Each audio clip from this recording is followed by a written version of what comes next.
Hey guys, how you doing? It's Tom. Today I want to talk to you about propaganda. Propaganda really busted onto the national scene during the World War I era.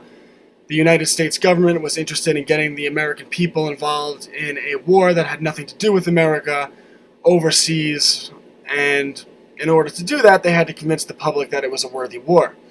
So the first step in that process was the sinking of the Lusitania. German U-boats sunk the Lusitania, a British passenger ship with American passengers on it. Of course, what the public didn't know was that America was moving weaponry and bullets over to Britain through this passenger ship, and that the German government had taken out newspaper ads in up to 25 newspapers in America warning people not to take that ship, that it was being used to ship weapons, and that they may have to shoot it down. J.P. Morgan, the top American financier who had interest in the war, financial interest in America joining the war, because he was worried that if the Entente powers lost the war, that he wouldn't get his money back that he had loaned to them. He had control of 25 of America's biggest newspapers, and he actually didn't run the ad that the German government took out. It wound up running in one newspaper. So that was the jump-off false flag operation to get America into World War I, to get the American people on board. But of course, it took more than that, so the next effort was the mass propaganda effort. And the way this was done was they depicted German soldiers, the Hun, as being less than human. And when I say less than human, I mean that literally. In political cartoons, if you go back and look up German propaganda, they depicted all the German soldiers as these big, grotesque monsters. And they promoted that the German soldiers killed women and children, and that the West had a moral obligation to step into the war and to free the world from the evil Hun. And of course, the idea of doing this was to depict German people, German soldiers, as being less than human, because if someone's less than human, then it's very easy to create the mindset in the people that you have a moral obligation or right to kill, to use hatred, and to use force against a certain people. So this was America's first introduction into what modern propaganda was becoming. And it created a negative connotation because the people who were aware of how propaganda was used said, well, this can be very dangerous, especially in peacetime. So shortly after World War I, and I just want to say with the demonization of a people, keep that in mind today, how propaganda is being used against you, right?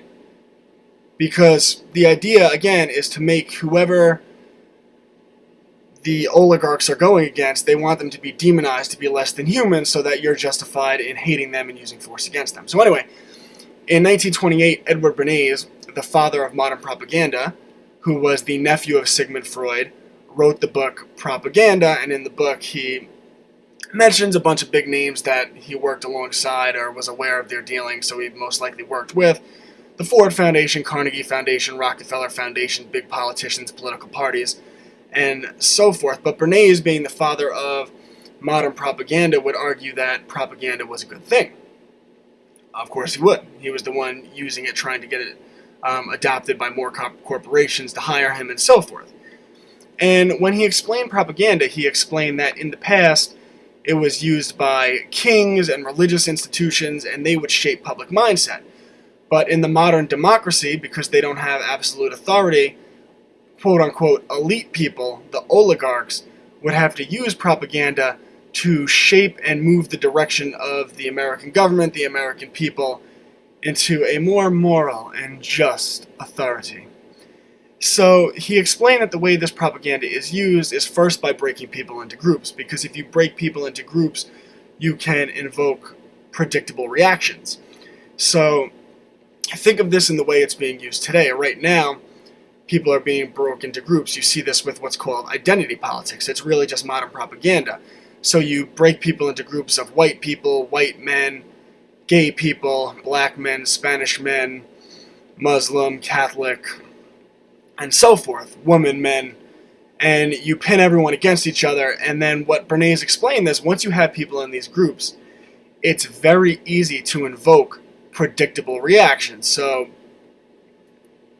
today we have the war on drugs, which puts the police in a military mindset and makes it inevitable that eventually that police will be involved in a shooting of a black man, and some of the time that shooting is completely unjustified, it's murder, and some of the times it's just the police officer being nervous for himself and shooting a black man.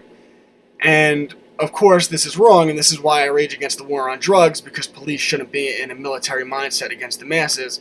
They shouldn't be authority. But anyway, so what happens, and I'm just using this as an example, the public predictably, an African American man is shot, and the public predictably, white America all comes to the defense of the police officer, and black America all comes to the defense of the murdered or justly killed black man, depending on the situation. And this is a very predictable reaction. And then the race baiters at the top, on both sides, they unite. They try to get white people and black people to be completely against each other. And of course, they never talk about these core issues like the war on drugs, the militarization of police, and putting police in this situation where they have to be in a military-type mindset against the public. Instead, they just use it as a divide-and-conquer strategy. The point being that it's very easy to invoke predictable reactions out of people, which is why the country is so divided across racial lines, and it's very important to see this. The next method that Edward Bernays talked about in terms of using propaganda was a plea to authority. So if you're using propaganda, one of the first things you want to do to change public mindset is get authority to be on board with whatever it is you're trying to sell, because people have been trained to capitulate to authority. So an example of this is if you're a pharmaceutical company and you want your vaccinations to be accepted by the public on a mass scale, one of the things you do is you purchase off the CDC, and you purchase doctors, and with that, people hear from their doctors an authority that people are overwhelmingly likely to capitulate to, that, oh, don't worry about it, vaccines are safe. Yeah, you might read that they're not safe, but who are these people? These people are an authority, don't worry about it. And then the public will accept vaccines on a mass scale. And of course, this is done with GMOs and a variety of other things. I'll be the first to tell you I've been a climate change skeptic, and I believe that propaganda is used in a similar way, in a plea to authority with science. And how do they do this? One of the next things that they explained was, that Edward Bernays explains, is that the oligarchs can leverage authority. So if you're talking about in the medical field, well, if you look at vaccines and you do your research, you'll find out that vaccines that have doctors that have a high enough percentage of their patients on a high enough percentage of vaccine schedule. So let me explain this. There's X doctor, and if he has, don't quote me on the number, but 90% of his patients receive 100% of their vaccine schedule. That's recommended by Big Pharma. That doctor will get an extra $40,000 bonus. So this grant is leveraging doctors, incentivizing them to get people to take their vaccines. So this is one way they leverage society. And then all the doctors want the patients to take the vaccines, and all the patients see is that all the doctors want it, and they're leveraging society. In the book, it explains this through education. The Rockefeller Foundation and so forth uses grants to the universities, but of course the universities know in order to get those grants they have to promote certain history and certain politics that the oligarchs who's given the grant want, and through this they leverage the universities. So you see how they manipulate people on a mass scale. Understanding how they do that with education is very interesting. If you know your history and you look up your congressional hearings, you'll find something called the Reese Committee, and that was led by Norman Dodd.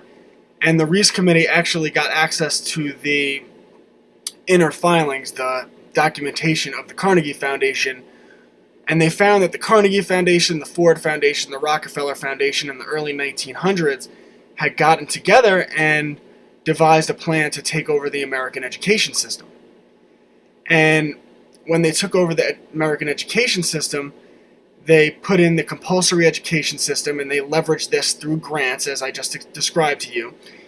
And they created a system where people outsource their thinking to authority. So we go to school and we sit down and the teacher lectures us or lectures our children and tells them what to be true, and then they give the children Scantron tests, and the children repeat back on those Scantrons whatever the teacher told them to be true, and if the children do a good job, they get 100 on their test, and they are trained from a very young age to repeat back whatever authority says. And of course, children are expected to sit in place and to move place to place when a bell rings, and all of this is a plea to authority. So the American education system, right from a young age, teaches the American public to listen to what authority says, and then we get older and we listen to whatever doctors say, whatever the CDC says, whatever the FDA says, and we outsource our thinking. And another way that we are taught to outsource our thinking to authority is through, right, we're supposed to listen to journalists. You go to school, the indoctrination system, you get to college, and they say, oh yeah, just use 3 sources, it's fine. So use the New York Times, CNN, and NPR. And again, this is all designed to teach us to outsource our thinking to authority. What they don't tell you is that, just like our education system, the modern media system is completely controlled by a small group of oligarchs. And as I did in my recent report regarding Operation Mockingboard's CIA control of the media, I would suggest you watch that. It's an in-depth report. The Church Committee in the 1970s discovered that the CIA has, on a mass scale, infiltrated the American media, whether that's through secret operatives who are permanently in the media, think of Anderson Cooper if you want to look that up, or through leveraging money, where they would just pay off journalists to work for the CIA, and the same way leveraging grants, where they would give grants to book writers who wrote certain propaganda. The CIA infiltrated the American media, and they pushed their stories, and the media works like an echo chamber, so one story would be written by, say, the New York Times, and the rest of the media doesn't even vet it. I mean, these people aren't even aware that they're pushing propaganda, and they just repeat whatever the original authority, the New York Times, today the Washington Post also, whatever they write, and that gets echoed, and then the public sees, oh, well, all of the mainstream media outlets are reporting this must be true, and people outsource their thinking to authority. A great example of this, the outsourcing of thinking, is during the 2016-2017 political presidential run. It was said that 17 different intelligence agencies determined that Russia hacked the DNC email servers and gave those emails over to WikiLeaks. Well, as I clearly prove in The Unsolved Murder of Seth Rich Part 5, CrowdStrike, I suggest you watch that report, the 17 agencies never said or never actually had access to the DNC server. So how do they know that the DNC servers were in fact hacked by Russia? And I know this because James Clapper and James Comey both testified under oath that they themselves, the NSA, the FBI, the CIA, never had direct access to the servers of the DNC. The DNC only gave access to CrowdStrike, which was a private firm which received $100 million from Google, who was in the tank for Hillary Clinton and is Eric Schmidt, a major globalist establishment player. But of course, the news agencies all over the country, starting from the New York Times, reported, oh, well, 17 intelligence agencies say that the DNC servers were hacked by Russia and that the DNC emails were given to WikiLeaks by Russia. So this is a very powerful mind control, and of course the public believes it on a mass scale because people have been trained to outsource their thinking. So this is how modern propaganda is used against the masses, and I would argue that, well, Edward Bernays argued that this is a very good thing because the elite people need to drive the country in a certain direction. I would argue that the elite people in society tend to be psychopaths, and if you look up, I believe 4 in every 100 people clinically, don't quote me on that, are psychopaths, but whatever the number is, that's a very large percentage, and it's inevitable that these people become our quote-unquote governmental leaders because psychopaths tend to look for positions of power. They're naturally made to be politicians. They're great at lying. They'll lie to you with a straight face. They care nothing about the truth. They care nothing about crushing people in order to gain power. So a politician, naturally there's a lot of psychopaths that get that position, and then they actually use propaganda to drive the country in a terrible direction. And this is why the country's always at war, because whether it's the Gulf of Tonkin, where the government said that a United States ship was shot down in Vietnam and they used this to escalate the Vietnam War, never happened, and this got us into Vietnam. Whether it's the babies being thrown out of incubators to get America into the Gulf War, where the American government had a congressional hearing. It was all theater, where they had a young girl cry and say that babies were being thrown out of incubators. And again, this was about the same thing as World War I, right? Demonizing the enemy, so the American public has a moral obligation to get into the war and are justified in hating and killing a foreign people. It's the same idea. There's 9/11. I'll let you look into that for yourself. Some things you have to make up your mind for yourself. And so America uses this propaganda, and we're seeing it used today against Russia, where the deep state wants us to go to war with Russia, so everything Russia is bad. I mean, you have Keith Olbermann literally going on his channel and screaming, Russians, dirty Russians, hateful Russians, evil Russians. And it's like, these people are so evil. He knows what he's doing. He's trying to promote hatred when we should be promoting love. So propaganda is hijacked by these very evil people, and it is used to promote hatred and war and division. They're purposely dividing us across racial lines. When if you walk out into society, the majority of people, black, white, gay, straight, we're not against each other. We love each other. And you see the hurricane in Texas, and the mainstream media doesn't want to show you all the pictures of white, black, women, men, whoever it is, not caring about skin color or religion or culture, but simply helping each other because their neighbor is in need.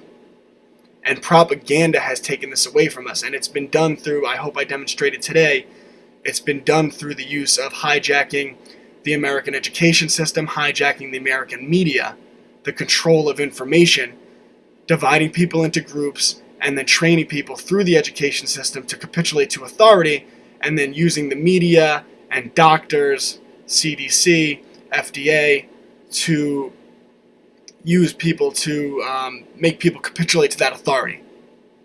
And this is how propaganda is used on a mass scale. They do this through our intelligence agencies and so forth. And until we realize that this is the biggest issue, that the way to get our country back, maybe not immediately, but 20 years from now, 30 years from now, 40 years from now, because I don't want our children to have to deal with this. The way to get our country back is we have to take back, one, the education system. We have to defederalize the education system, and we have to make education a local concern where it's not a federal issue and they're taking federal taxes or even state taxes. The education system needs to become voluntary, and people need to voluntarily put their money into the schools that they send their children. And if they're not being taxed for this, then this won't be as difficult, and the schools will be shaped to the will of the people and not to the will of the government, who could use it to indoctrinate people into a propaganda state mindset.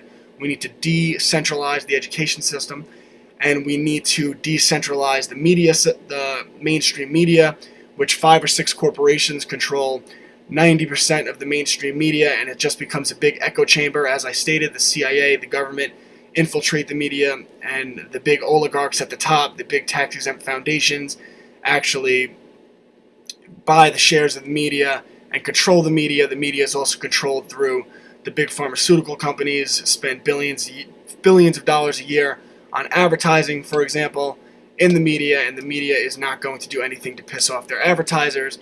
So the education system and the mainstream media are completely controlled. The way we take back the mainstream media is by supporting grassroots media.